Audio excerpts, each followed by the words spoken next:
दोस्तों, आज मैं आपको ले चल रहा हूँ यात्रा पर सेमुखेम। उत्तराखंड के 4 धामों के बाद जो 5वां धाम आता है वो है सेमुखेम। तो बने रहिएगा मेरे साथ, हम यात्रा करते हैं सेमुखेम की। प्लीज माय यूट्यूब चैनल जिंदगी 0 kilometre bye Raj, please like, subscribe and share.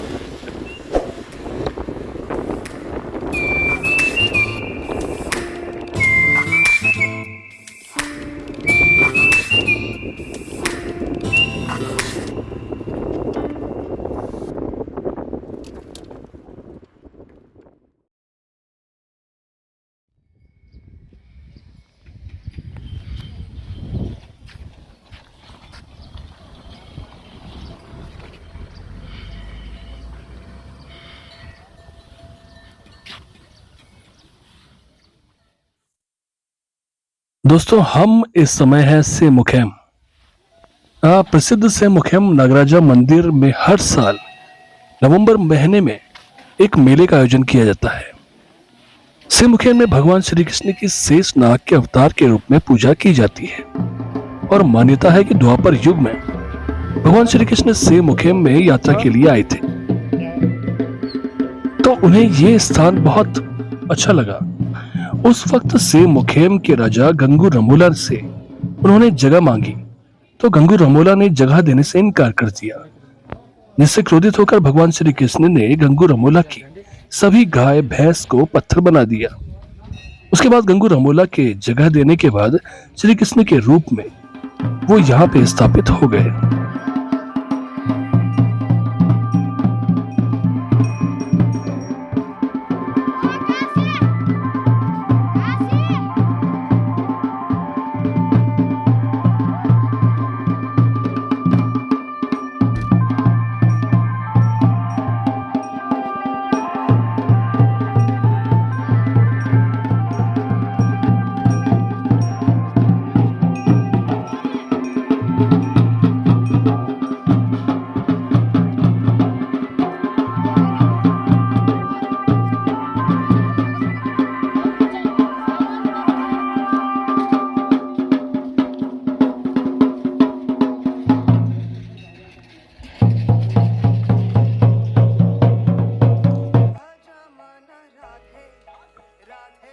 सेमुखेम Nagaraja मंदिर टिहरी, उत्तरकाशी, पौड़ी जिलों के भक्तों की आस्था का बहुत बड़ा केंद्र है।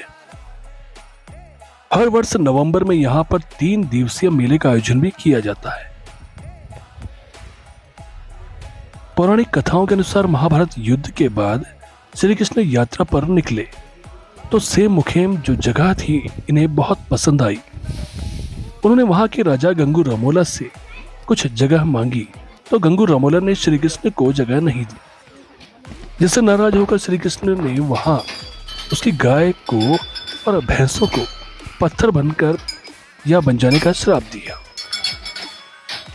लेकिन बाद में गंगू रमोला की पत्नी ने भगवान श्री कृष्ण की स्तुति की और उन्हें वहां पर रहने की आज्ञा दी, जिसके बाद श्री कृष्ण शेषनाग के रूप में वहीं स्थापित हो गए। उसके बाद से ही नागराजा की पूजा के लिए दूर दराज से श्रद्धालु इस मंदिर में आते हैं।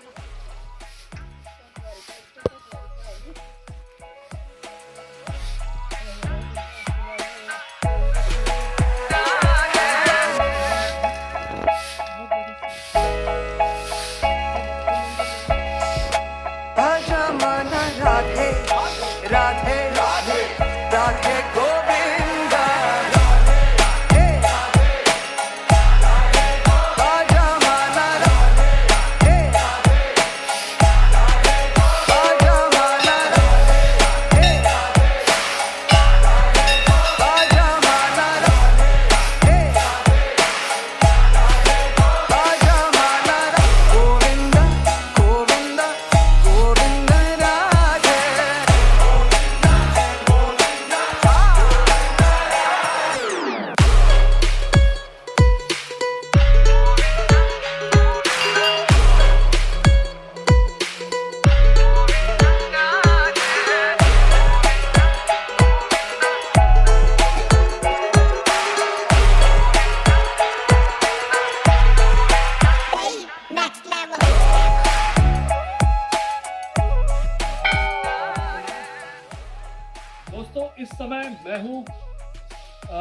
सहमुखैम।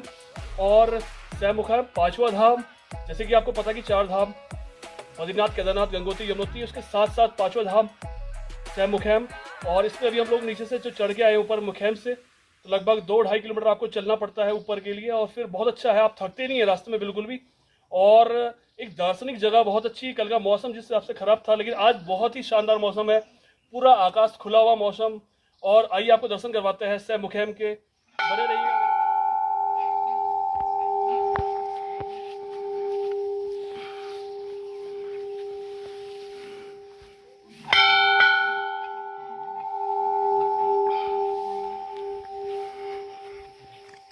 यहाँ तक पहुँचने के लिए आपको या तो पीपल डाली का पुल जो है वो वहाँ से भी आप यहाँ तक पहुँच सकते हैं। और इसके अलावा डोबरा चाटी, जो चाटी डोबरिया वो जो पुल है टिहरी झील के ऊपर, वहाँ से भी आप यहाँ तक पहुँच सकते हैं। उसके आपको दोनों साइड से लमगांव पहुँचना पड़ता है।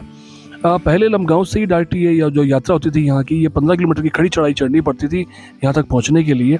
लेकिन अब लगभग तलबला सेम तक यहाँ गाड़ी पहुँच चुकी हैं। और उसके बाद से फिर यहाँ 2.5 किलोमीटर लगभग इस मंदिर तक पहुँचने के लिए आपको पैदल चलना पड़ता है।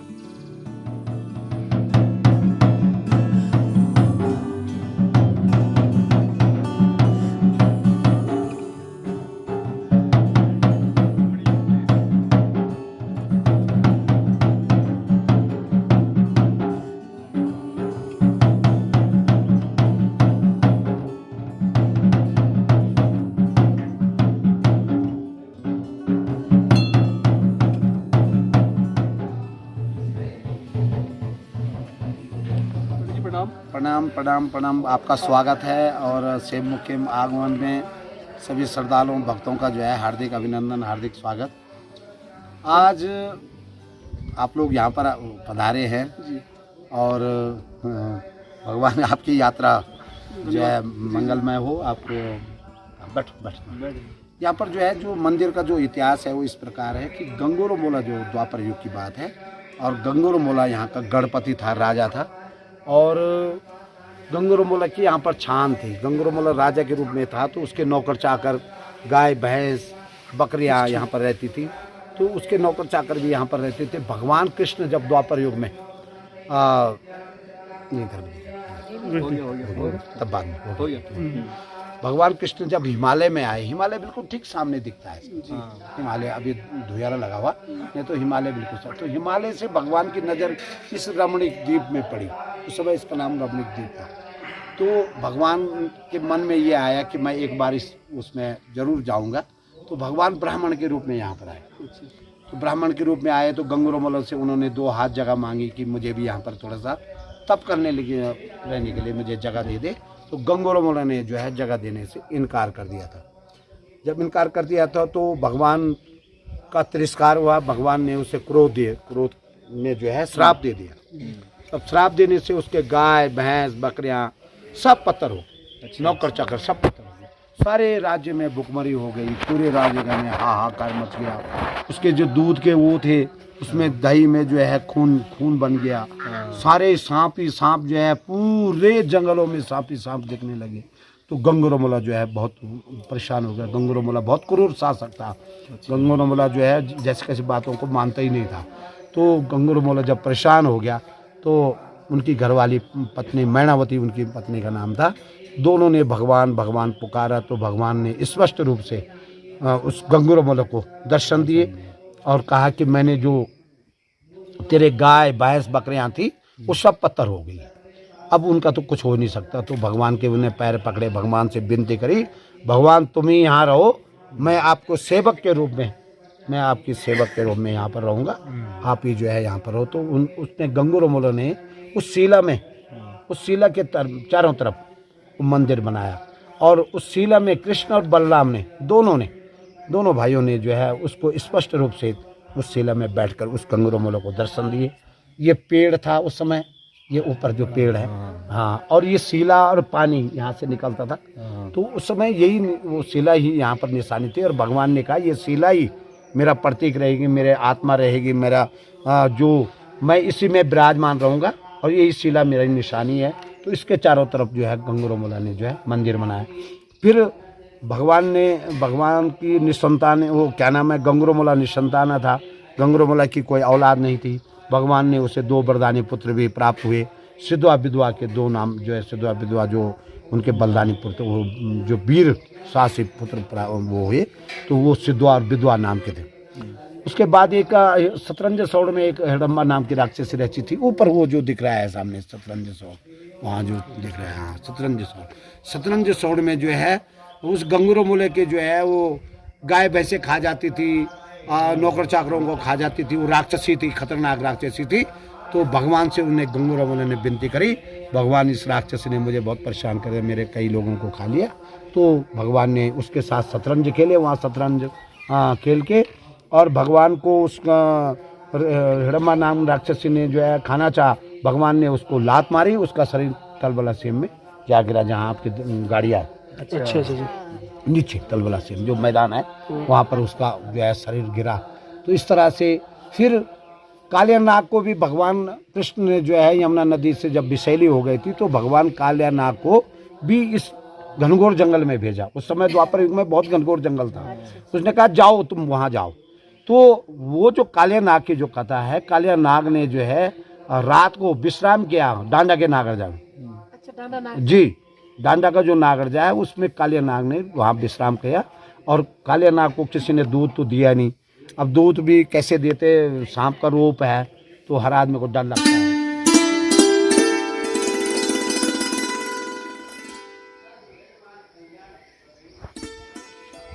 यह माना जाता है कि इस स्थान पर भगवान श्री कृष्ण कालियानाग का उद्धार करने के लिए आए थे। इस स्थान पर उस समय गंगुरमोला का आधिपत्य था। श्री कृष्ण ने उनसे यहां पर कुछ जमीन मांगी, परंतु गंगुरमोला ने यह कहकर मना कर दिया कि किसी चलते फिरते यात्री को धरती नहीं देते। फिर श्री कृष्ण ने अपनी माया दिखाई। तत्पश्चात गंगुरमोला ने इस शर्त पर उन्हें कुछ भाग दे दिया और एक शर्त रखी कि आप हेमा नाम के राक्षस का वध करेंगे, जिससे कि वो काफी परेशान थे।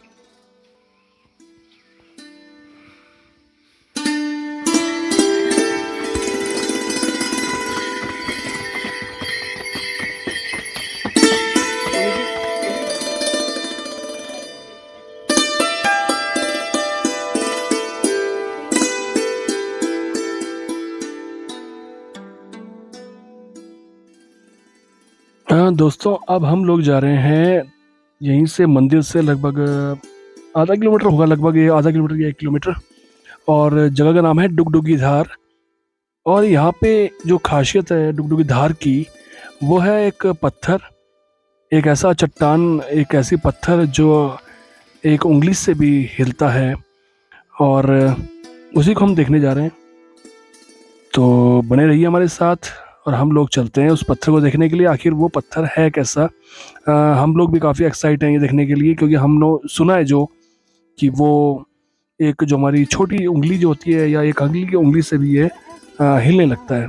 तो आइए देखते हैं इसको, ये है कैसा पत्थर। भगवान कृष्ण महाराज आधारी कृष्ण मुरारी वीरवाल ही ब्रह्मचारी शीत गुर के शवार पीरो श्री परिवार भगवान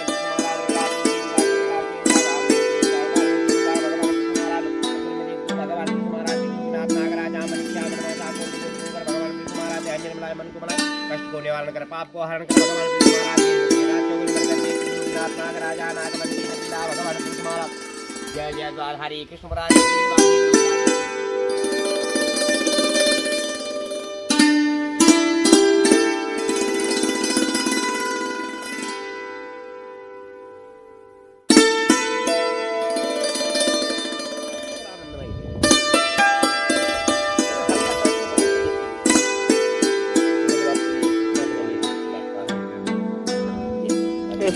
हल्का सा करोगे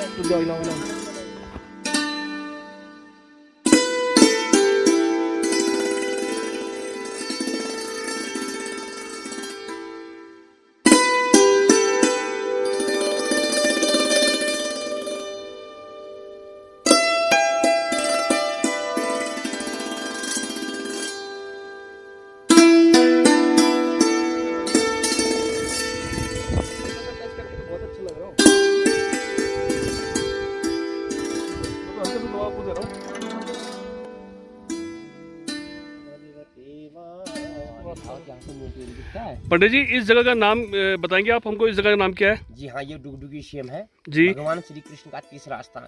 अच्छा सर। डुगडुगी शेम के नाम से ये जगह बहुत प्रसिद्ध है जी। और इस जगह में कहते हैं कि भगवान श्री कृष्ण जब आए थे यहाँ द्वापर में, तो भगवान श्री कृष्ण ने शिला के ऊपर बंसी बजाई थी। तो जो आचरी मातरी होती ना, जी जी। जब उनका नृत्य हुआ था तो भगवान श्री कृष्ण जैसे अपनी बंसी बजाने में मगन हुए, वैसी ये शिला हिल गई थी उस टाइम। तब अच्छा। से इसको डुगडुगी शेम के नाम से विख्यात माना जाता है।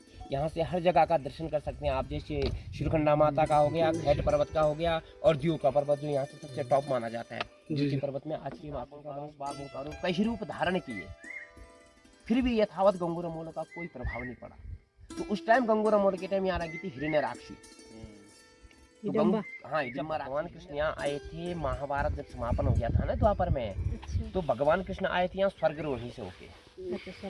हाँ, तो स्वर्गरोहिणी से आगे पड़ती है बंद्रपूछ, और बंद्रपूछ से कुमाऊं और उत्तराखंड बॉर्डर तक है। अच्छा, ठीक है। तो वहाँ उत्तराखंड बॉर्डर तक है, वहाँ से भगवान कृष्ण आए थे यहाँ अपनी घोड़ी के ऊपर। तो जहाँ हम शतरंज सौड़ कहते हैं ना जिसको, वहाँ भगवान के जो घोड़ी के पाँव के निशान है, तभी उसको शतरंज घोड़ी विराजमान रही थी वहाँ एक रात। वहीं से भगवान कृष्ण ने पंडित रूप धारण किया था, एक ब्राह्मण के रूप में।